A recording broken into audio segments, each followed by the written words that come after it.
Welcome to This Week in Money. I'm Jim Goddard. Today, TrendsJournal.com publisher Gerald Celente on the collapse of several currencies and the possibility of the government raiding your safety deposit box. AddictedToProfits.net editor Dave Skarica on the positive side of the Dow Jones delisting 3 companies and how that may actually be good news for holders of those stocks. We'll talk to Gerald Celente right after this. More and more people are looking to the internet for intelligent, riveting, and thought-provoking interviews. To advertise on the Goddard Report and TalkDigitalNetwork.com, call 604-699-8600, 604-699-8600. Welcome to This Week in Money, the source for market opinions. Sitting in for Phil Mackesy, here is Jim Goddard. My guest is Gerald Celente, publisher of the Trends Journal newsletter. I really love the slogan, History Before It Happens. Gerald, a great idea. Well, thank you. Thank you, Jim.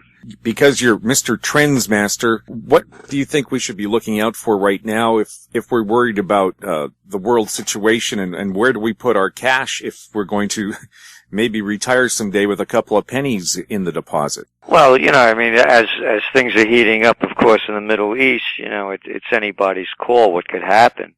Syrians have already said if the United States attacks, they're going to retaliate. And I remember back in 2000, I was a speaker at VMI, Virginia Military Institute, in the States, and they brought me down to talk about New Millennium Warfare. And this is a very different game. They say the generals are always fighting the last war. And this war will be one of dirty bombs, of suitcase-sized nukes, of biological warfare. And the size of an army doesn't matter. The skills in how to wage this war are what matters most.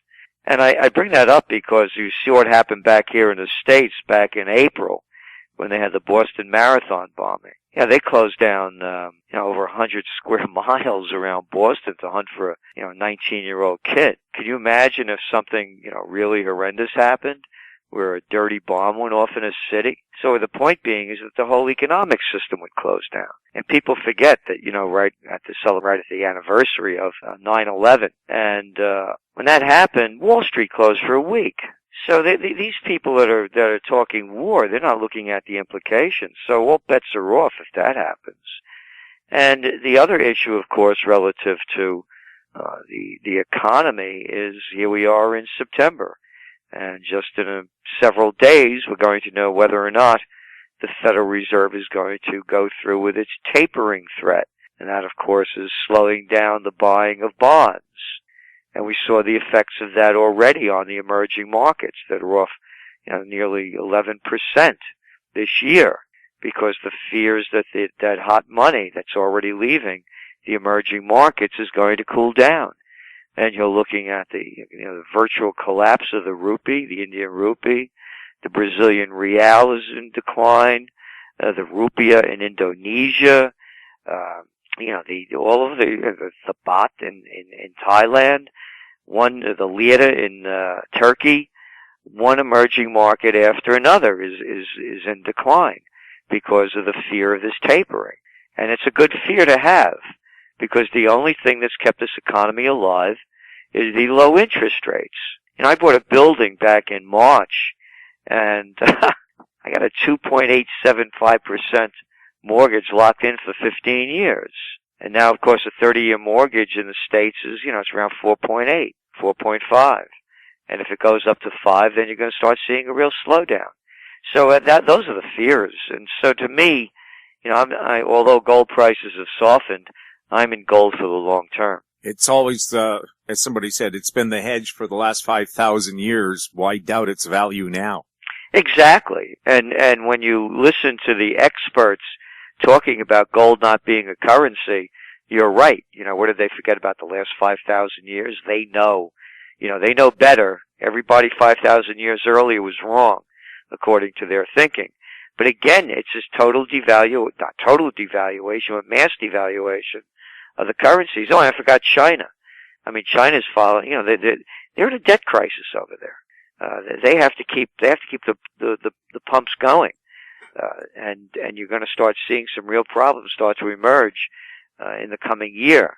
One of the questions asked people about China is the central government has told local governments no more approval for real estate projects for the next 5 years. What's that going to do for people who sell to China? Well, exactly. Again, China's facing a lot of difficulties. And again, when you look at those difficulties that China's facing, you have to add into them the countries that sell to China. All of those, the Australia, the Brazils, the Bolivias, the Chiles, all the natural resource exporters. So as the United States and Europe goes, so goes China, because the less that the United States and Europe buys, North America buys, the less China manufactures. The less China manufactures, the less the natural resource exporting countries export. Canada, of course, being one of them. So that this is all tied together. So this tapering, Jim, is really going to tell a lot of the story. I think there's going to be a soft taper. I don't think they're going to do something. They have to start cutting back. But the real threat is interest rates going up. As I said, when interest rates go up, the economy goes down. You just don't have the money available to, keep your business going if you've just started up or even just start a business. And on a bigger note, that's what's fueling the housing market, and also the auto market, by the way, which is also enormous. I mean, they back here in the States, people can, we did doing the same thing they did during the real estate bubble. No income verification loans, and so they're pumping up that bubble as well. And again, you could get loans for. Don't worry about it. We'll give it to you at 0%. Don't worry. You paid off later. And that's what's going on. So when the interest rates go up again, you're seeing the effects already in the emerging markets. All of that hot money went in there. Look, it's cooling down. They even have exchange rate mechanisms in place where they're trying to dump more and more billions of currencies into their markets to keep their currencies from declining, and also putting on restrictions of outflows of currencies, particularly in India. So they have controls in place, they have mechanisms in place. Oh, and by the way, in India, it's becoming more and more difficult for Indians to buy gold. So they've already put on, for example, high taxes on buying gold in India and restrictions about buying gold medallions and gold coins. And of course, Indians like gold, as much as they like curry. So you can see how the governments are scrambling to keep gold prices down and keep their currencies in their country. A country like India trying to fight gold, again, traditional metal for them, people wear it. That's where their wealth is kept. And to fight that, I've talked to people and they said, you're fighting a national tradition. How do you do that as a government, and why would you do it? Well, the why is easy, because the Indians are smart enough to know that their rupiah is junk, and they want to get out of it. So the rupee is worthless. It's declining. It's down about 15% since May, and they want to get into gold because they can see the future. So that's why they're stopping it. And are they going to be able to stop it? Yes, temporarily. But I've also heard gold now is the most smuggled item into India, beating drugs. And not only that, then you look at the amount of hard precious metals that are being bought on the hard asset being bought in the last half of the year in China and in Asia. It's up over 53% from last year. So people are buying it for possession. And it's the paper markets, of course, that are driving down the price of gold. The ones traded on the COMEX and other markets. But as far as the hard asset, it's up 53% over the year. I know India and China have a free trade agreement, and there's the possibility, I've heard there's discussions about a common currency between the two nations. Yeah, there has been a conversation about that and among the BRIC nations as well. But now with their troubles of their declining currencies, it's going to be more and more difficult for them to try to pull it off. So it may be years away, but however, you're going to see more and more trade being done in yuan, the Chinese currency, each year as the playing field changes.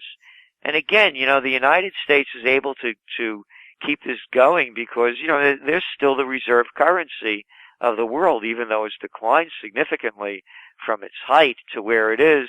It's still way beyond what anybody else's is. And then the Europeans, they're only in a temporary holding pattern of decline. It's summertime. It's tourist season over there. So you have funds flowing in, and things will look good for the next couple of months. And then when the winter comes in again, things will start turning back down. So the United States is still sitting on the top as far as the reserve currencies go because they could print all they want, and the other currencies are facing problems. Gerald, I'm wondering about oil supplies. We know when there's trouble in the Middle East, the first thing people think of is energy. Yet here in North America, Canada, the U.S., and Mexico really are pretty independent if you take a look at the energy supplies we now have available right here in North America. Yes, it's true. We are producing more and we're becoming more self-sustaining. However, you saw what happened with Syria when there was talks about a strike against them by the United States. The louder the talk of war went, the higher the price of oil. So even though the United States and North America and Canada and North America can withstand a shock, and it's very different than the 1973 oil crisis, it's still going to have an impact on oil prices if there's a war in the Middle East, because all of a sudden you start draining supply for, let's say, from Saudi Arabia, one of the other major producers. You're going to see an impact. The prices will go up everywhere because it's that old supply and demand issue. So again, when you look at what happened just over the last several weeks as the war talk heated up, the price of oil also went up. As the war talk cooled down, the price of oil cooled down as well. So it's a global economy, and even though North America is more self-sustaining than it was, an oil shock will hit worldwide if there is war in the Middle East. I'm just thinking the reason why we get panicky when there's trouble in the Middle East is it's not so much the supply itself, but the fact that these super tankers can't get insurance to go through the Suez Canal because terrorists could easily pick them off there. Yes, that's true. And by the way, who are the terrorists? Somebody who doesn't agree with what you think is right. So let's say, for example, let's suppose, for example, that the Afghans attacked the Canadians. Who would be the terrorists? Well, if the Afghans occupied Canada and the Canadians were fighting back, according to the Western media today, the Canadians would be the militants and the terrorists that are fighting to get the Afghans out of their country. So everything's upside down. Here we are, calling people that are fighting occupiers, terrorists, and militants as colonialists are going into foreign countries and occupying them. So anyway, I just wanted to, comment on that because that's how distorted it has all become. Every time I pick up the paper, oh, by the way, the United States and Canada and the rest of the West talking about Syria using allegedly chemical weapons on their people. The United States, who are they to talk? How about those atom bombs that they dropped at Nagasaki and Hiroshima? Was that a different kind of chemical? I guess that one's okay. Well, how about all that napalm and Agent Orange that they spread throughout Vietnam? Or that lovely white phosphorus and depleted uranium, throughout Iraq and Afghanistan. I mean, this level of hypocrisy and all of this chest thumping is outrageous in my belief. It has nothing to do with Assad allegedly using chemical weapons against his people.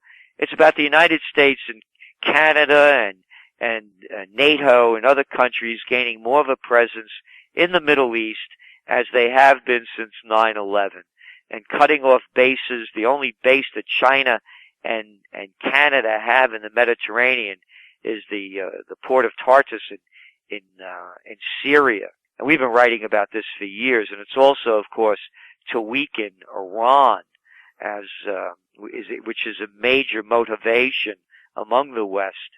So again, the hypocrisy levels here are just, they're off the charts as I see it. Well, taking a look at money then, if you're somebody, again, looking to invest for your future, is there some area or some place that you could put your money that would keep it relatively safe beyond gold, or is gold your only hope? I don't give investment advice. I only speak for myself. And I buy gold. I buy gold, and the real estate I've been buying, I live in colonial Kingston, New York. So I've just bought, 4 properties, but one of them's 1750s. The other one is a 1763, and the other one is the 1774 Academy, where the elite used to go to school during those early days of America. Did George Washington sleep at any of your places? He didn't sleep here, but DeWitt Clinton, the first governor of New York, went to school at one of them. So those are the kind of things that I'm doing, and I'm doing them for the pleasure of restoring them and creating more beauty rather than making money. And but I still think they're wise investments because they're not making any more 1700 houses, But other than that, I don't. There are opportunities. I'm not an investment guy in that sense of the stock markets or other equities. So I just try to keep it simple for myself. But gold, again, look what happened with gold prices when there was more talk of war with Syria. They started moving up sharply. If there's destabilization, as I said, people are forgetting, Jim, the stock markets closed down for a week when 9/11 happened. And I had my money in certificates of deposit, and I couldn't get it out of the banks because they informed me that CDs are financial instruments and Wall Street is closed and you're not going to get your money back until Wall Street opens. So as long as there's war talk, and I expect more of it to come in the very near future, then to me, the only asset to hold on to is gold. Hey, look, if you lived in Cyprus this past year, and they closed the banks down. Remember, they closed them down on a Saturday. They were going to open up on a Tuesday. Tuesday came along. He said, well, they're not going to open up on Tuesday. We'll open them up on Thursday. Thursday came along. Well, we're not going to open up on Thursday, but we will open them up on Tuesday. Tuesday came along. He said, well, we're not going to open them up on Tuesday. We'll open them up next week. If you had gold or silver, you think you'd be sitting okay? Well, a better chance you don't have to open it up, especially if it's buried in the backyard. Yeah. Because, of course, I know a lot of people have fears that just like during the crash in the 30s, the government's going to use its power to reach in and take away your privately held gold. Why wouldn't they? I mean, look, they're listening to everything that we're saying. They're watching everything that we're doing. Why wouldn't they take your money? They'll take your life. They'll send you to war for fake reasons. Stealing your money is an easy one. They've done it before. Look what they did. They took our money and they gave it to too big to fail companies called banks and financial institutions. That's the other thing. People, what am I going to do? Where should I put my gold if I have it? I mean, you could put $100,000 worth of gold in a coffee can, for God's sakes. All the crap you got laying around your house, was someone going to say, oh, there it is, it's mixed in with all that paint in your garage, or whatever. So, no, to me, it's, use your head and think in terms of survivalism and protecting yourself. Because if you plan for the worst and the worst doesn't happen, you've lost nothing. But if the worst happens and you've planned for nothing, you can lose everything. And that's always good advice, no matter what kind of a world you're living in. Exactly. Because Nobody knows the future. Sure, and natural disasters. I mean, forget about politics, where maybe you could talk a guy out of using his weapons of mass destruction, but an earthquake or tsunami, flood, that can shut a place down too. And are you prepared to have all the banking machines shut down for a week or two because there's no power supply? And by the way, how are those prevailing westerlies, coming from Fukushima to a coast near you? This thing is a disaster that's happening every day with hundreds of tons of radioactive waste seeping into the water, uncontrollable, and it's still going on. And when's the next one going to happen? So you don't know nobody knows. And so there are the man-made disasters, the natural disasters, and there are all the other wild cards in the deck. So why not have as much control over the future as you can in terms of preparing for the worst? Martin Smith, or Armstrong, I should say, has mentioned he's worried that the government is going to raid safety deposit boxes next. I don't know if they will, but, why not? Again, as you pointed out, back in 1933, the United States forced everybody to turn in their gold. And in those days, the dollar was pegged to gold. I believe it was pegged at about, it was $20.62 an ounce.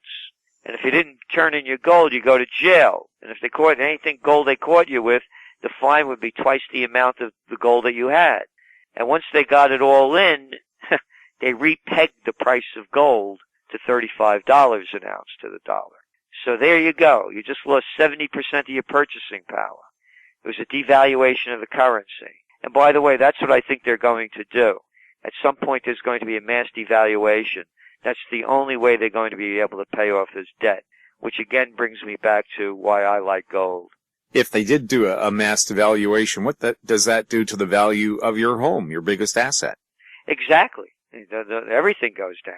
So those are the concerns to have, and they're real. Look, I mean, here in the States, they still can't figure out what to do with balancing the budget. This has been going on for how many years now? And the debt bomb that they keep talking about, and they keep raising the debt level. I mean, they can't fix anything. So why would anybody think for one moment that the government has the answers? The only answers they have are how to make bad things worse. Does the Canadian government, is it able to protect its citizens? It plans to have a balanced budget in a year and a half, or would Canada just be steamrollered anyway? Well, Canada's in a bit better shape than the United States, and and you have a. It's not as bad, but I believe that Canada is going to be facing their housing bubble that really never hit yet. And, I know out there in Vancouver, there's always those tremors of a housing bubble as well.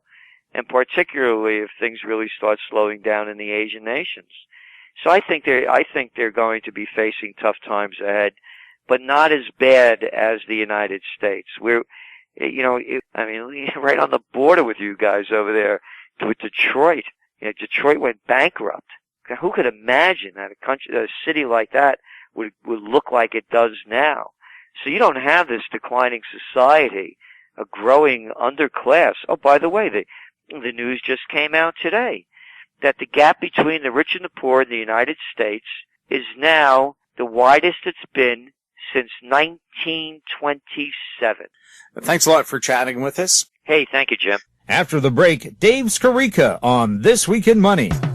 More and more people are looking to the internet for intelligent, riveting, and thought-provoking interviews. To advertise on the Goddard Report and TalkDigitalNetwork.com, call 604-699-8600, 604-699-8600. This Week in Money is archived online at TalkDigitalNetwork.com. My guest is Dave Skarica, editor of the newsletter AddictedToProfits.net. Welcome to the show, Dave. Thanks for having me. On the Dow Jones, we've seen a little change. 3 people have been told take a hike, and they've got 3 more buddies invited to the party. We'll find out who's out, who's in. And we'll also discuss Dave's box philosophy of investing. Well, first of all, Dave, who has been told to pack up their bags and get out of the Dow Jones? Well, the 3, the one I really like to focus on is, they're HP, Alcoa, and Bank of America that got dropped. And Alcoa is kind of the one I like to focus on because, talking about box stuff, but also one of my philosophies is I like to buy pessimism and real beaten up assets and stuff that's fallen a lot. And you look at Alcoa, for example, that stock is something like, I think 70 or 80% from its all-time high is very beaten up, and actually it's one of the few Dow stocks that was, I know it's aluminum and they do a lot of processing for, cans and the whatnot, but it's still, somewhat of a resource or, some, as close as you can get, I guess, to a mining play, in the Dow as you're gonna get. And I actually kind of like that stock at these levels. Like before the financial crisis, Alcoa was, I think, close to close to $40 a share, and now it's at $8. And to me, it looks like it's making a big base in kind of the $8 to $10 range. So that's actually one I'd be looking at. And it seems to me that what they're doing in the Dow Jones, and they did it years ago with Microsoft as well, when you're looking at stocks like Nike and Goldman Sachs, which got added, is that they're basically looking at past performance. You know, the stocks like, obviously, Bank of America's rallied recently but collapsed during the financial crisis, and Alcoa hasn't done well at all, and Nike's at near new all-time highs, and Goldman Sachs has done very well as well. So I think they're actually looking in the rearview mirror, and that's quite negative. And of course, the one thing that always has you scratching your head is, where's Apple in all this? Because it's the largest company in the world. You think it should be in the Dow by now. Well, exactly.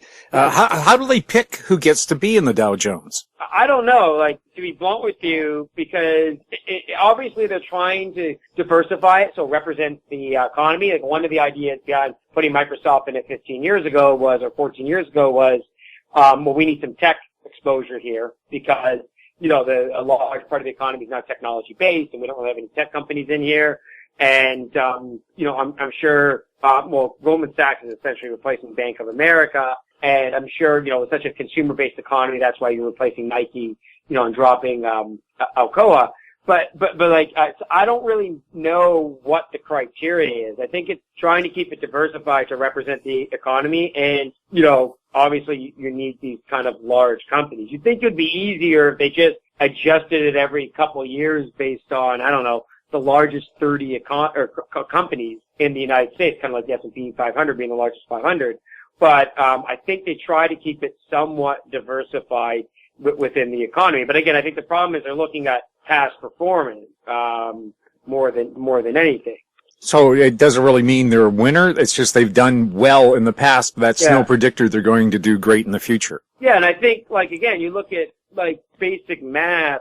What's the better chance? Nike going to $130 after it's come up from $33 in 2011. It's already doubled. Is it going to double again in the next 2-3 years? Or Alcoa, even just bouncing to $12 would be a 50% gain.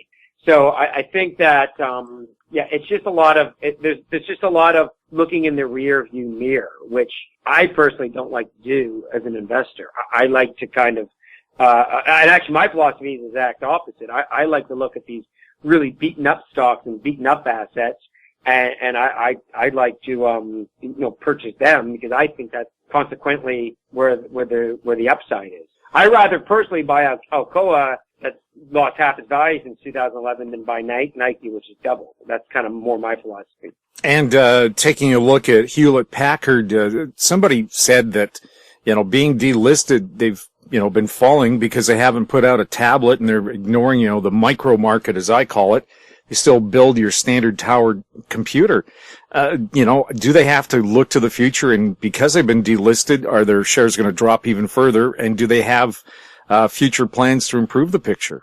Well, they've actually had quite a nice rebound. And this is a classic example. We're talking about buying pessimism. Is that when Hewlett-Packard hit about $11 late last year, everyone was negging on it. Everyone was talking the stuff you were talking about, that they haven't really forayed into the mobile market. And the stock has actually doubled since. It actually rallied as much as 150% from its bottom, as of in August. So again, like it's I don't know. They've kind of lagged again in technological like innovation, but it's kind of an example of, again, this kind of rear mirror view philosophy. Hewlett-Packard's one I don't mind because they have an outdated technology, and the stock has probably already seen the majority of its bounce from those lows. So I really don't see a huge upside in the company at this point. But again, you think you would replace Hewlett-Packard with an Apple or with something along those lines in the similar industry that may be a little more progressive. Is Google in the index? Google's not in the Dow. Wow, and look at their share prices. Yeah, and that's that's where you kind of have to scratch your head, is that this is supposed to represent the 30 largest companies in the United States, and how can you not have Google and Apple? Yeah. And part of the argument would be some of the guys would tell you there's still a bias against NASDAQ listed stocks. They don't like high tech. Well, it's not they don't like high tech because the Dow still somewhat associates itself with the NYSE. So even though Microsoft's in there, they still want to mostly have companies which are listed on the NYSE. I'm not saying that's the case. That's what people would tell you, though. Who was hot on the market and who took a chance, say, a month or two ago, and it's really paid off? Oh, pardon? Well, who took a chance on, say, a wild shot stock a couple of months ago, and it's turned out to be a real winner? Is there one of those like surprise horse from the back of the pack breaking out? See, that's kind of what I do. Like recently, I trade a lot on stuff that's fallen a lot. So actually, one of the things that Maybank favor, not Mark favor, this is Maybank favor. This is a different website. But anyhow, this is the kind of, they have a study that shows you how industries perform after they've dropped 80 or 90%.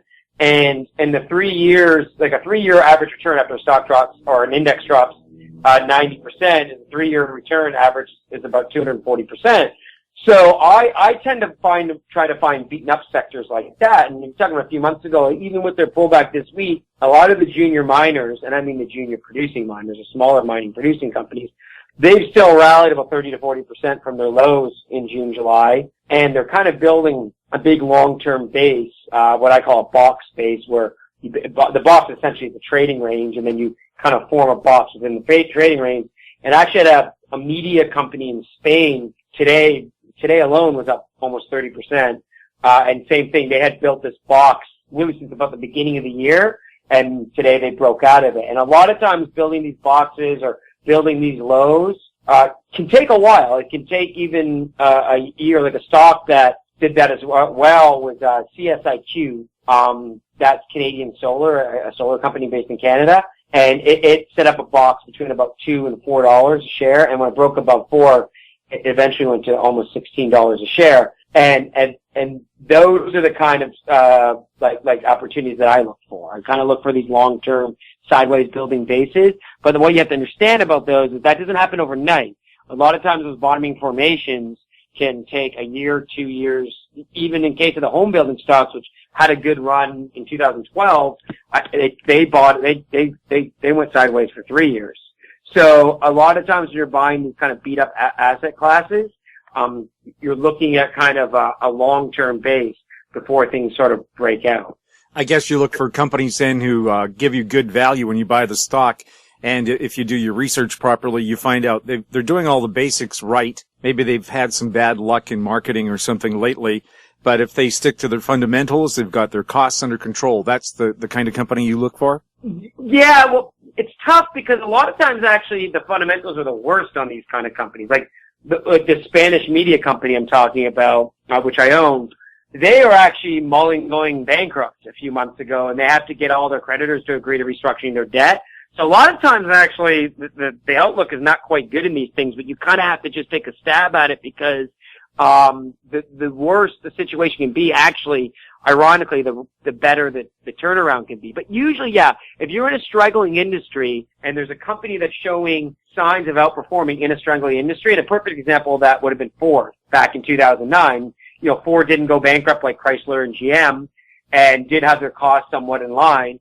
And Ford gone from $1 to as high as I think $16 or $17 on this move. And actually almost $18 on this in the last couple of years.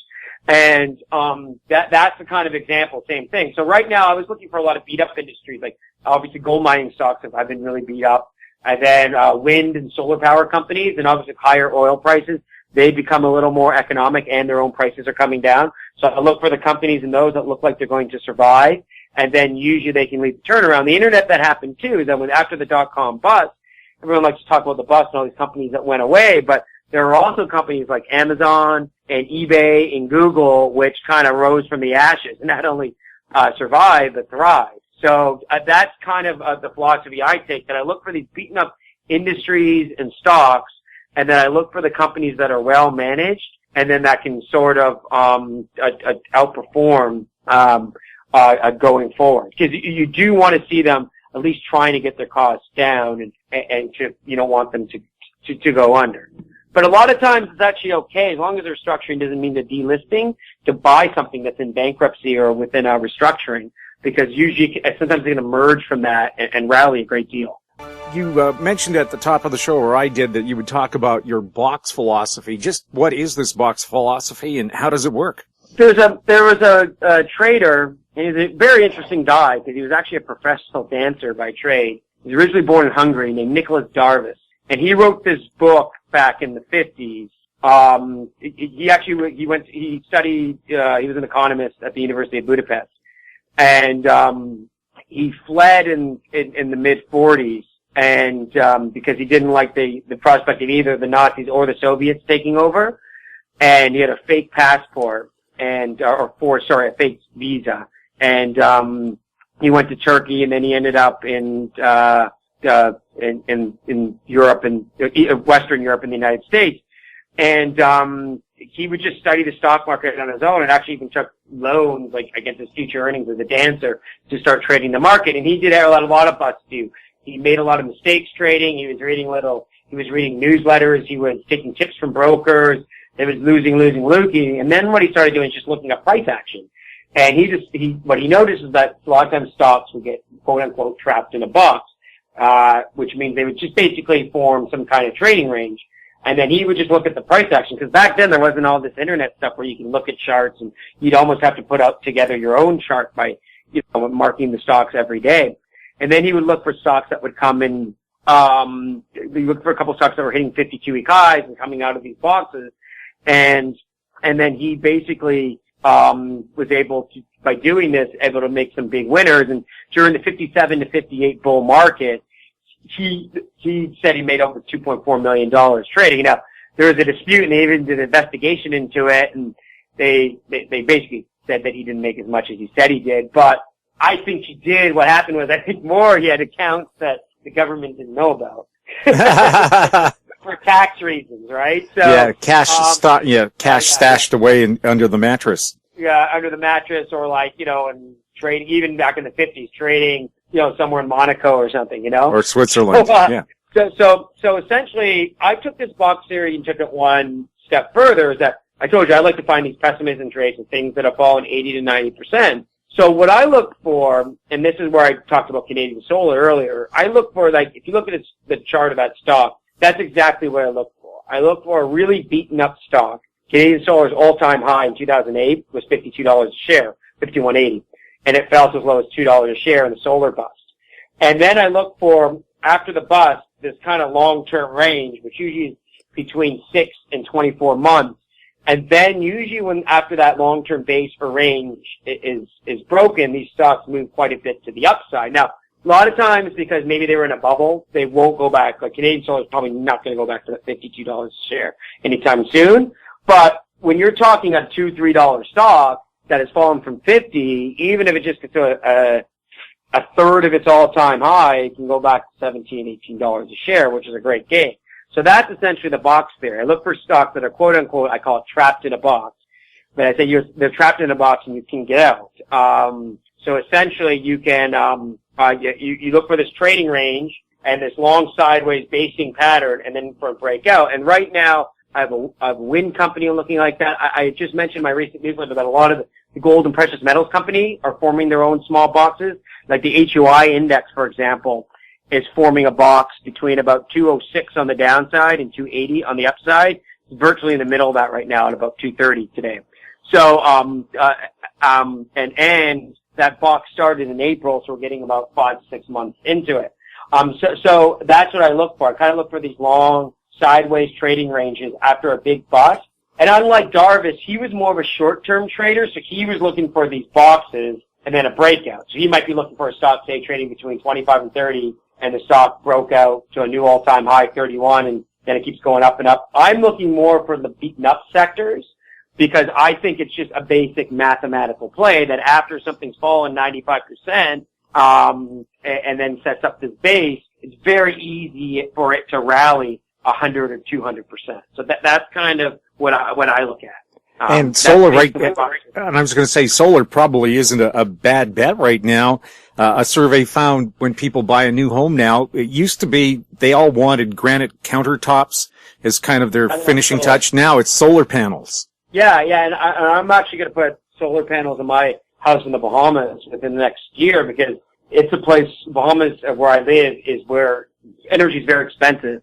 We're paying like 40 cents a kilowatt hour, which is probably about 2 to 3 times of what you pay in North America.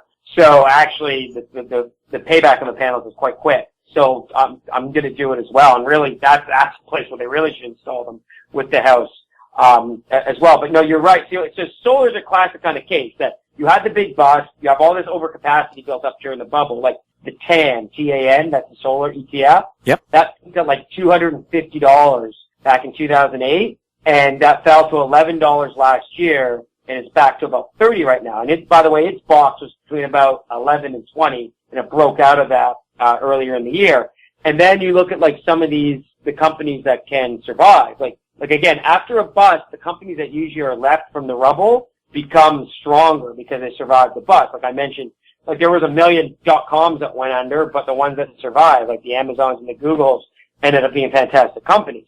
So that's kind of where we are in solar right now, that, you know, we've had this big bust in solar, and the companies that are kind of left right now that aren't going broke are very, very strong companies. Now, one thing that I would also look at with solar is you have to look at some of the fundamentals of the companies. One problem we've had is that the U.S. and European Union, I think the European Union will probably lift them quicker, put big tariffs on Chinese solar companies. So what you have to see is a company doing well because of these tariffs, or is the company doing well because it's actually fundamentally turning itself around? But yeah, that would be a sector to look at. I think wind's another one. Same thing. A lot of these wind companies fell, 90-95% from their highs and have kind of been basing. And if you're a believer that we're going to keep seeing these high oil prices, that also makes the alternatives even more appealing.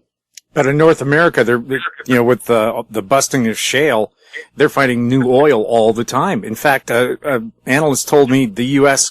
may be in a position to be an oil exporter in 3 to 5 years. Yeah, but the oil export is more because of the problems with refining. They don't have refining capacity. So they actually can't refine it all, so they have to export it. I'm going to be blunt with you. I think a lot of it's overhyped, personally.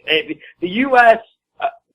Does about 17 million barrels in demand, and they went down to 5 million barrels in their own supply, about 7-8 years ago. That was the low, and they're back up to about 7 million barrels. So it's still, I think it's a lot. I mean, bluntly, I think it's one of those overhyped things of all time, because they still have this 7 million barrel, even a day gap. So I really don't think that is the big energy independence that people are making out to be. Now, if they do really supplement a lot of this demand side of the equation with solar, with natural gas, with wind, with some other alternatives, and they get that 17 million barrels a day down to 12, and they're producing 10, then, yeah, it's a game changer. They're essentially energy independent. But the question is, can they get that 17 million barrels down? And they have a terrible political system down there where the oil companies still have this, like you can't get the Pickens plant off the ground, which is basically using natural gas and wind, but you can drill shale everywhere. And I personally, I'm not a tree hugger, but I have some real reservations with the environmental impact of shale. Like when you're in a place like Oklahoma and the earthquakes are up by 10 times since they started drilling the stuff 10 years ago, I have some real reservations. Especially if they get nearer states that have large urban populations. See, that's my opinion on it, that we saw what happened with 3 Mile Island, and I actually am a proponent of nuclear, and we saw, Americans really like to overreact when something goes wrong. So if you get some kind of earthquake or some kind of shale leak or you poison the water supply of some town or something, I'm not saying it's going to happen, but if that were to happen, the 1 in 1,000 or million chance that would happen, the whole shale boom would just end. So I think these are all things you have to take into consideration. Personally, I like these alternative energies better because you still have high oil prices. Like you said, you have new homes now being installed with solar panels. The prices of all those energies are coming down, and we saw the big bust from 2008 to 2011 in those markets. So those companies represent pretty good value right now. And again, being a guy who looks at psychology and wants to go against kind of the masses and against the trends, like over exuberant psychology, there's no place that's more exuberant right now than the shale industry in the United States. So I rather play it as play the alternative energy side of it. And by the way, this is not something I've jumped on the bandwagon of. Late last year, middle of last year, I really started pounding the table on solar, on these alternatives, and they've had really, really good rallies. So, a bright future for solar. Thank you very much for chatting with us. Okay, thanks for having me. Thanks to our guests, Gerald Celente and Dave Skarica, and thank you for listening. I'm Jim Goddard for Phil Mackesy. We're back next week with more This Week in Money. This Week in Money is a production of Howe Street Media Incorporated.